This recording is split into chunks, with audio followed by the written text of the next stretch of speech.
नमस्कार दोस्तों, एक बार फिर से आपका मेरे चैनल गुरुजी साधना केंद्र पर हार्दिक स्वागत है। तो आज मैं फिर एक उपाय लेकर आया हूं जो आपकी साधना को खंडित होने से रोकेगा। देखिए, पहले भी मैंने साधना को खंडित होने वाले उपाय वाली मैंने कई वीडियो डाली हैं। जैसे कुलदेवी की पूजा करें या कुलदेवता की पूजा करें साधना के टाइम, तो आपकी वो साधना की रक्षा करेंगे, आपकी साधना खंडित नहीं होगी। ऐसे ही मैंने अभी पिछली वीडियो डाली थी 2 दिन पहले कि साधना के टाइम पर दान पुण्य अवश्य करना चाहिए, इससे आपकी साधना खंडित होने से रुक जाती है। इसी क्रम में मैं आज एक उपाय फिर लेकर आया हूँ आप लोगों के लिए। तो कृपया वीडियो को स्किप ना करें, क्योंकि आप अगर स्किप कर देंगे वीडियो को तो आपका ज्ञान अधूरा रह जाएगा, आपको पूरी जानकारी नहीं मिल पाएगी और ये वीडियो आपके लिए बहुत सहायक सिद्ध होने वाली है। तो कृपया वीडियो को पूरी देखें। यूट्यूब पर वीडियो देख कर लोग साधना की तरफ आकर्षित होते हैं कि साधना करना बहुत आसान है। अगर हम 11 दिन साधना कर लेंगे तो हम धनवान हो जाएंगे और जिस शक्ति की हम साधना कर रहे हैं वो शक्ति हमारी गुलाम हो जाएगी। लोग इस गलतफहमी में जीते हैं, लेकिन सच बात तो ये है कि साधना करना कोई बच्चों का खेल नहीं। अच्छों के पसीने छूट जाते हैं। जो लोग साधना करने से पहले अगर ब्रह्म की उपासना करते हैं, किसी बड़ी शक्ति की उपासना करते हैं, बड़ी शक्ति की आराधना करते हैं, किसी बड़ी शक्ति की साधना करते हैं और फिर उसके बाद में वो किसी पराशक्ति की, अप्सरा, योगिनी, यक्षिणी की साधना करते हैं, तो उनकी जो है साधना खंडित नहीं होती है। और ये जो पराशक्ति होती हैं, अप्सरा, योगिनी, यक्षिणी, वो जो है ऐसे साधकों की जिन्होंने पहले से ही किसी बड़ी शक्ति की साधना कर रखी हो, बड़ी शक्ति की उपासना कर रखी हो, ऐसे साधकों की साधना खंडित नहीं कर पाती है, क्योंकि बड़ी शक्ति का हाथ उन साधकों के सर पर रहता है और बड़ी शक्ति की साधना, आराधना की वजह से ही उन लोगों को पराशक्तियों की साधना में सिद्धि प्राप्त हो जाती है। और ऐसे साधक जिन्होंने किसी बड़ी शक्ति की आराधना नहीं की, YouTube चैनल पर किसी भी साधना को देखकर सीधे करने बैठ जाते हैं, तो ऐसे लोगों की साधना बार बार खंडित हो जाती है, क्योंकि उन्होंने पहले से किसी बड़ी शक्ति की आराधना नहीं की।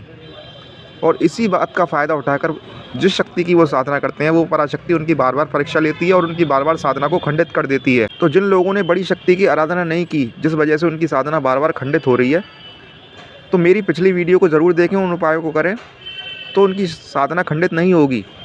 और एक उपाय मैं आपको आज बताने जा रहा हूँ, तो कृपया ध्यान से सुनना कि जो लोग शिव भक्त हैं और शिव के मंदिर में जाते हैं, वो लोग तो इस उपाय को करें ही करें, और जो लोग शिव के मंदिर में नहीं जाते वो भगवान शिव के मंदिर में जाना शुरू कर दें और 1 लोटा जल अपने घर से भरकर ले जाएं और शिव मंदिर जाना है।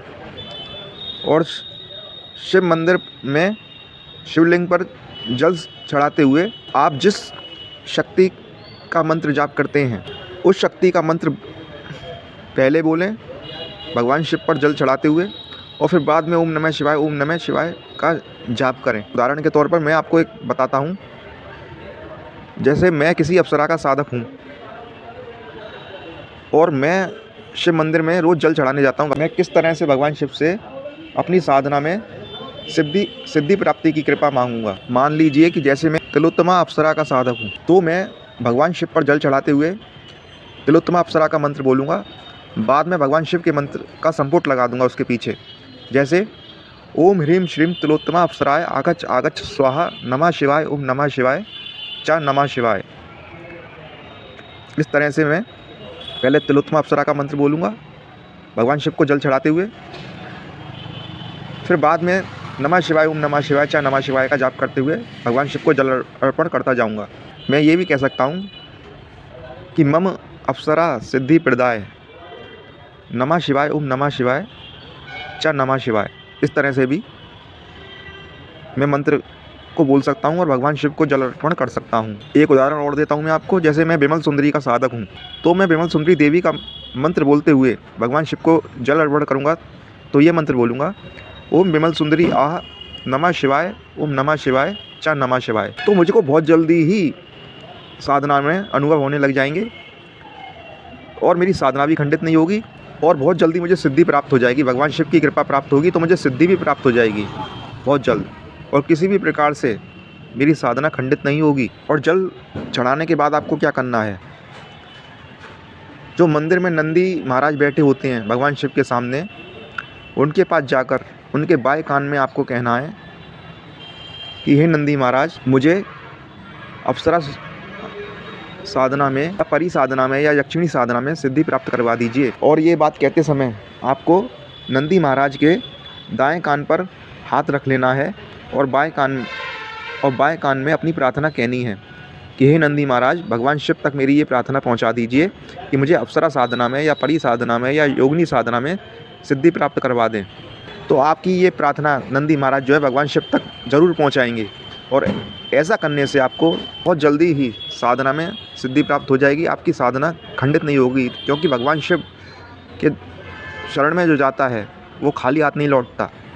और जो मैंने उपाय बताए हैं, अगर इस उपाय को करेगा तो बहुत जल्दी ही उसको साधना में चमत्कार देखने को मिलेंगे। अगर कोई नया साधक है जिसने पहले कोई साधना नहीं की है, वो इस उपाय को करेगा तो बहुत जल्दी ही उसको साधना में सफलता मिलेगी और उसकी साधना खंडित होने से बच जाएगी। जिनकी बार बार साधना खंडित हो जाती है, अगर वो लोग इस उपाय को करें तो मैं गारंटी से कहता हूँ कि इस बार उनकी साधना जो है खंडित नहीं होगी और उनको साधना में सफलता ज़रूर मिलेगी। ये मेरे अपने अनुभव हैं।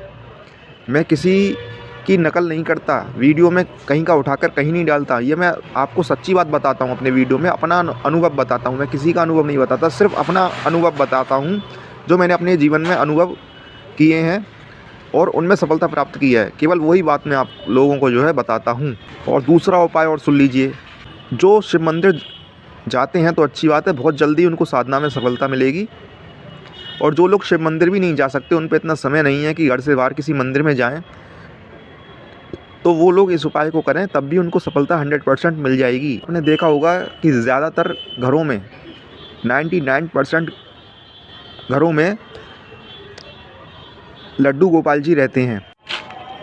तो आपको क्या करना है कि जब भी मौका मिले आपको, सुबह तो आपको ये प्रार्थना करनी है लड्डू गोपाल जी से, शाम को भी आपको ये प्रार्थना करनी है, और जब भी दोपहर में आप मंदिर के पास से होकर गुजरें तो तब भी प्रार्थना करना ना भूलें। को क्या करना है कि एक तुलसी पत्र लेकर और लड्डू गोपाल जी के सामने जाएं और लड्डू गोपाल जी से कहें कि हे प्रभु, हे लड्डू गोपाल जी, मैं आपको ये तुलसी पत्र अर्पण कर रहा हूँ प्रभु, आप इसको स्वीकार करें और मैं जिस भी देवी की साधना कर रहा हूँ उस साधना में मुझे सफलता दिलाएं, मुझे सिद्धि प्राप्त करवाएं। और साथ में ये भी प्रार्थना करें लड्डू गोपाल जी से, प्रभु मैं जिस देवी की साधना कर रहा हूँ प्रभु, ये मैं नहीं कर रहा लड्डू गोपाल जी, ये आप कर रहे हैं।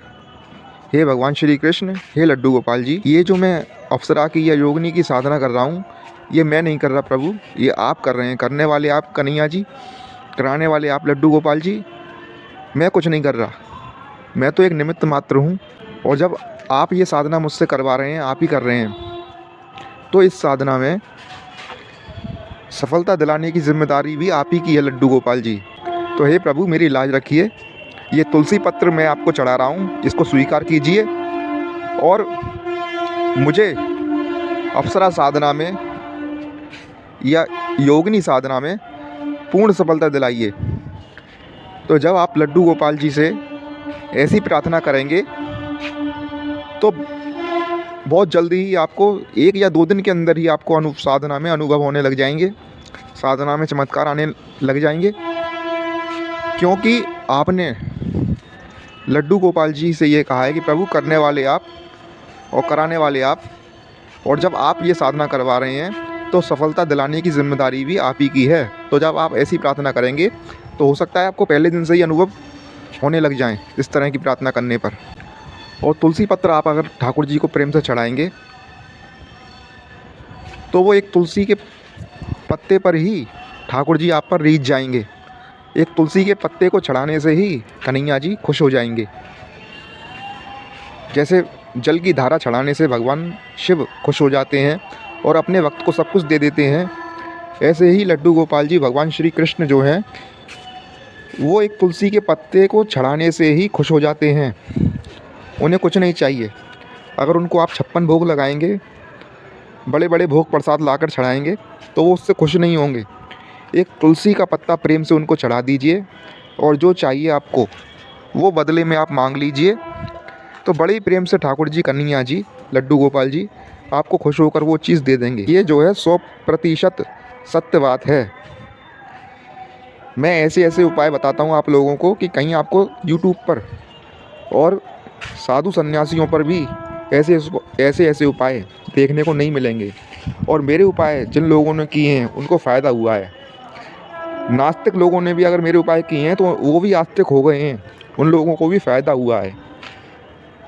तो ऐसे ऐसे चमत्कारी मैं उपाय आप लोगों को ला कर देता रहता हूँ, क्योंकि भगवान शिव और भगवान श्री कृष्ण ये दो देव ही ऐसे हैं जो अपने शरण में आने वाले साधकों की विनती को स्वीकार करते हैं, उनकी चिंता करते हैं और उनकी झोली खुश होकर भर देते हैं। जो लोग साधना कर रहे हैं वो इन दोनों देवों में से किसी एक की पूजा कर सकते हैं, जिस तरह से मैंने बताया है उस तरह से, तो उनको 100% साधना में सफलता ज़रूर मिलेगी। तो मित्रों, आपको ये मेरी वीडियो कैसी लगी कमेंट में ज़रूर बताएं। और जिन लोगों ने मेरे चैनल को सब्सक्राइब नहीं किया है और साथ में मेरे फेसबुक पेज और इंस्टाग्राम पेज को भी लाइक कीजिए। दोनों के लिंक आपको नीचे डिस्क्रिप्शन में मिल जाएंगे, वहाँ पर भी आपको नए नए उपाय देखने को मिलेंगे। और जिन लोगों ने मेरे चैनल को अभी तक सब्सक्राइब नहीं किया है तो कृपया सब्सक्राइब कर लें, ताकि मैं जब भी ऐसी उपाय वाली वीडियो लेकर आऊँ तो आप तक सबसे पहले पहुँचे। तो इसी के साथ मुझे आज्ञा दीजिए, बहुत जल्द मैं फिर उपाय वाली वीडियो लेकर आऊँगा।